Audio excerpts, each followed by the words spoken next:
Hello, everybody.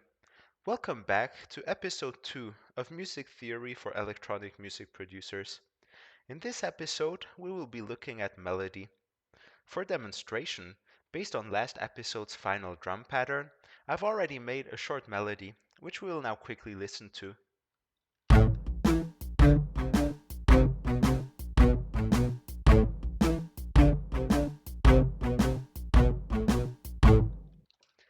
Before we start this episode on melody, I want you to notice that our melody follows the same rhythmic structure that we established in our last video.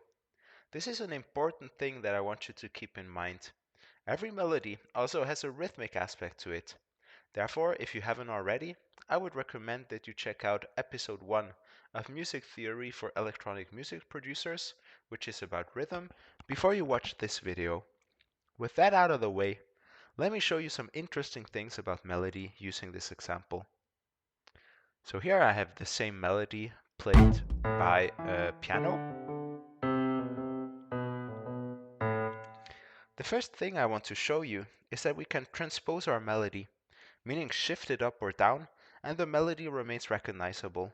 Let me quickly demonstrate this. So let's shift it up, for example.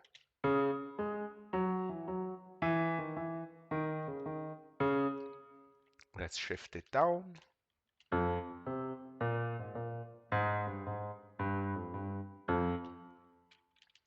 However, if we start to change the distances between individual notes, then our melody will lose its character.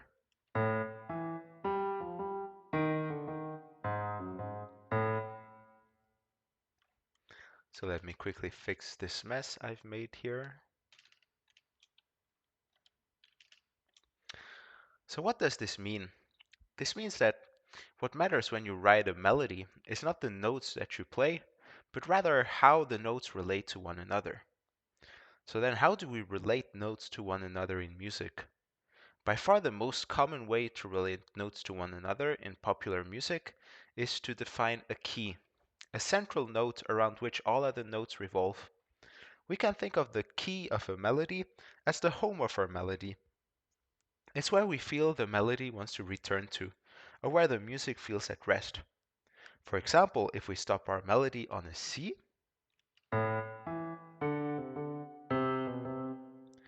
the melody sounds unresolved, like it still has somewhere to go. However, if we instead stop the melody on the note of A,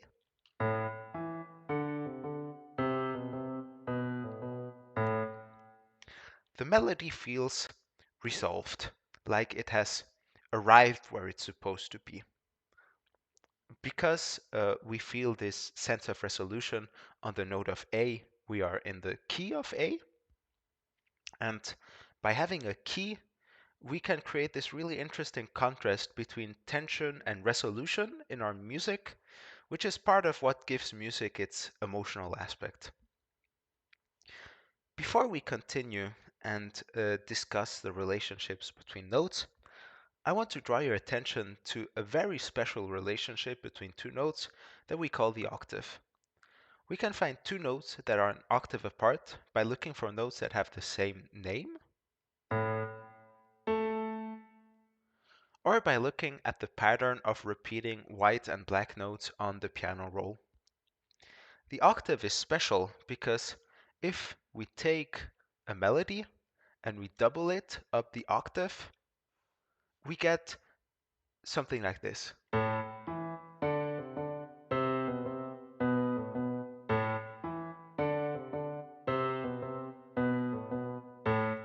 So doubling a melody up the octave is a very simple way to get some very easy harmony, but this is something which only works for the octave. So let's change it to this note, for instance, and you will hear how the notes start to clash.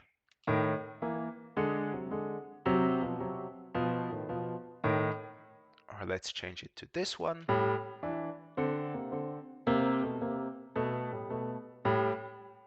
So the octave has the special property that notes that are an octave apart sound so similar that they're often considered identical by musicians. And because of this, melodic patterns tend to repeat up and down the octaves. Furthermore, it's most common not to make use of all the notes in the octave. The notes that we play in our melody, together with the key of the melody, define the scale of our music.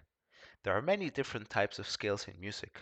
Fortunately, we don't need to memorize all these scales thanks to modern music software. In the piano roll, you can go to Stamp and you can see a wide selection of different scales that you have at your disposal. So for instance, we could take an Arabic scale and click on a C. Then we strum this.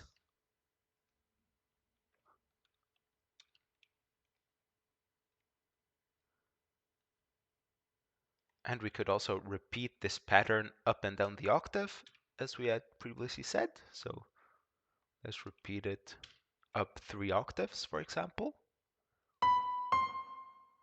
And we get something which sounds like this.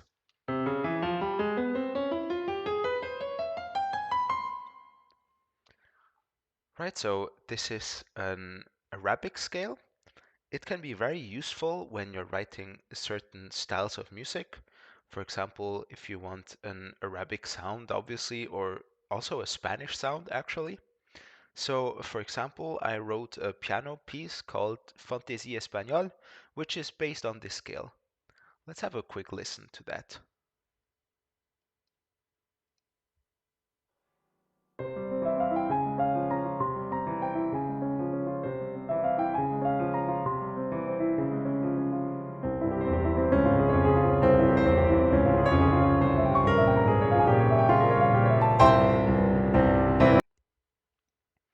So actually I have a slight variation of this scale, and the variation is that I am playing this scale instead.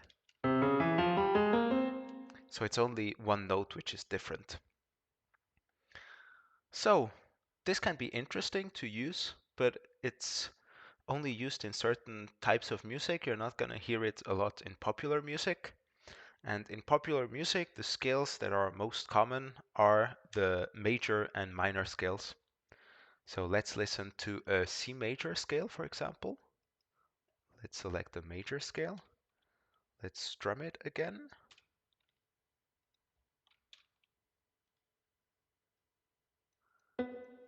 And we have something which sounds like this.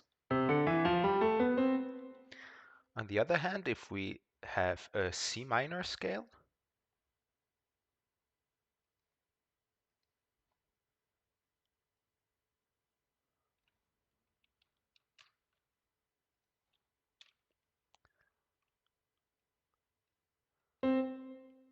this sounds something like this. Now, many musicians consider a major scale to sound brighter than a minor scale. Therefore, major scales are usually associated with happier, more upbeat music, and minor scales are often associated with darker pieces or sadder pieces. And in this scale, we are actually in an, in this case, we are actually in an A minor scale, which is this one. And I have partially chosen this scale because it only makes use of the white notes.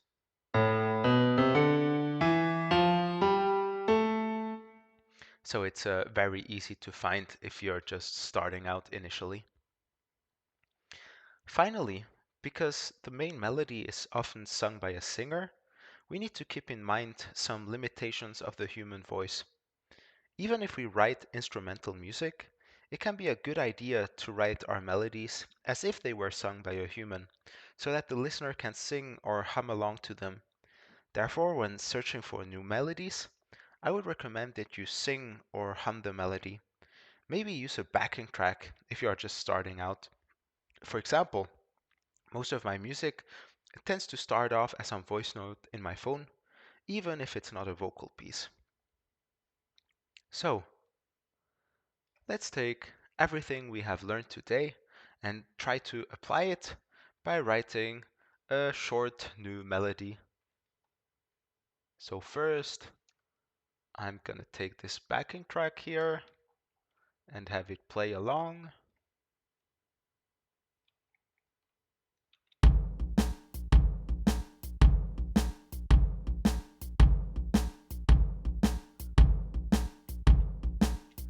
Okay, so let's use a piano.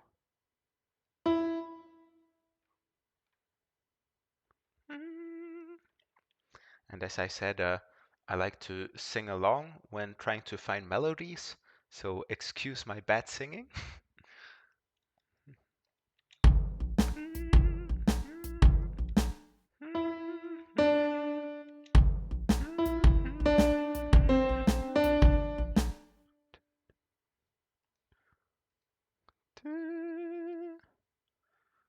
And again, we're in an A minor scale, so we can use only the white notes.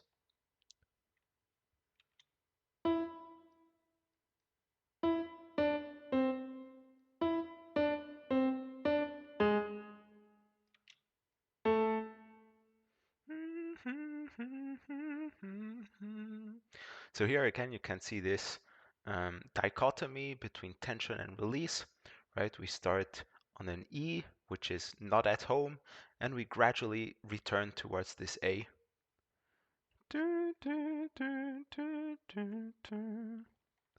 Let's just repeat it. That's always a good idea.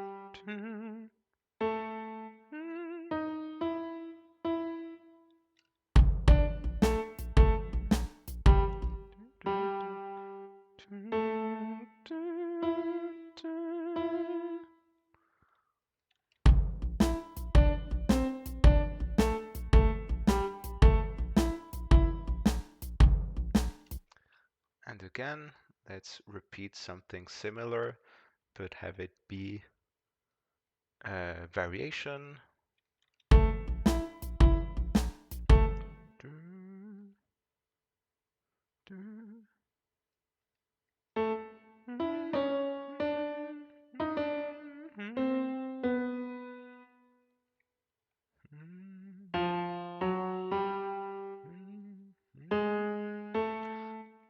Okay.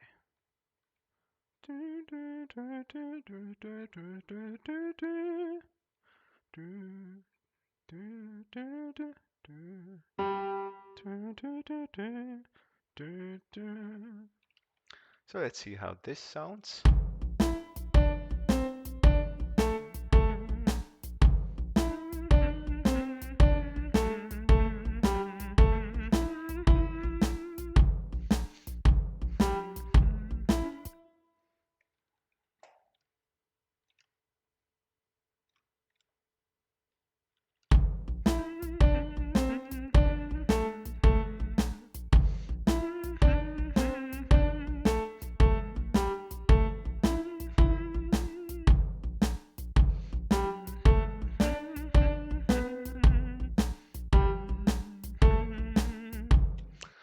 Okay, so here, for example, when I was singing along to the melody, I had trouble here because I have no time to breathe.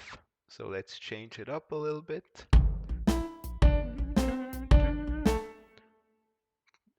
Let's just delete this one, and then I'm gonna have a bit of time to breathe.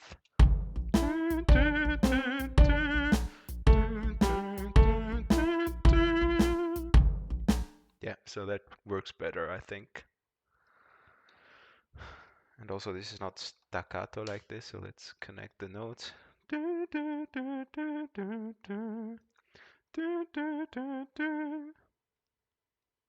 Pause to breathe.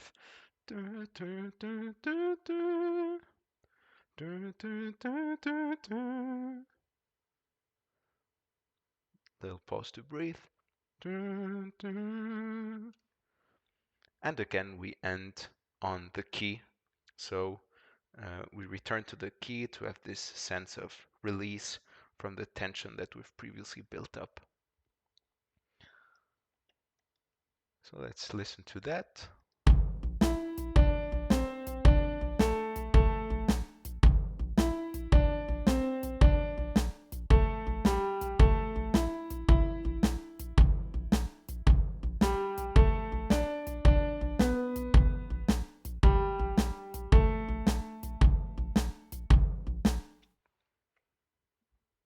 Okay.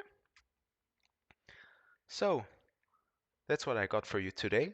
I hope you enjoyed the second episode of Music Theory for Electronic Music Producers on Melody. If you liked this episode, subscribe to my channel so you don't miss out on the next episode.